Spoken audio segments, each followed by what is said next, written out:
Hi, నేను మీ doctor Shravani, consultant dermatologist వైద్య hospitals. రీసెంట్గా నా దగ్గరకు వచ్చిన ఒక సోరియాటిక్ పేషెంట్ కన్సర్న్ గురించి నేను ఎవరో చెప్తున్నాను. ఆ పేషెంట్కి ఆల్మోస్ట్ 2 years నుంచి సోరియాసిస్ ఉంది. సో ఆ పేషెంట్ రీసెంట్గా ఒక కంప్లైంట్తో నా దగ్గరికి వచ్చాడు.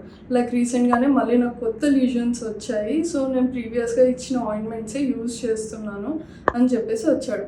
ఆ ఆయింట్మెంట్స్ యూజ్ చేశాక నాకు తగ్గకుండా రియాక్షన్ అనేది, ఆ స్కిన్ అలర్జీ అనేది చాలా ఎక్కువైపోయింది. అది ఎందుకు అలా అవుతుందని చెప్పేసి వచ్చాడు ఆ పేషెంట్. సో నార్మల్గా ఏంటి అంటే మనకు సోరియాటిక్ ప్యాచెస్ కానీ లేదా fungal infection ring home patches కానీ ఆల్మోస్ట్ సిమిలర్గా ఉంటాయి. సో మీకు కనుక సోరియాటిక్ ట్రీట్మెంట్ పైన ఉన్నప్పుడు న్యూ ప్యాచెస్ వచ్చినట్టయితే మీ డాక్టర్ని కన్సల్ట్ అయ్యి మీ ట్రీట్మెంట్ వాడండి. ఎందుకు అని అంటే సోరియాసిస్తో మనం స్టిరాయిడ్స్ ఉండే క్రీమ్స్ యూజ్ చేస్తాం. సో ఆ స్టిరాయిడ్స్ అనేవి ఫంగల్ ఇన్ఫెక్షన్ పైన పెట్టినప్పుడు అది ఇంకా ఎక్కువ అయ్యే ఛాన్స్ ఉంటుంది. సో దీన్ని అవాయిడ్ చేసి మీ డాక్టర్ని కన్సల్ట్ అవ్వండి.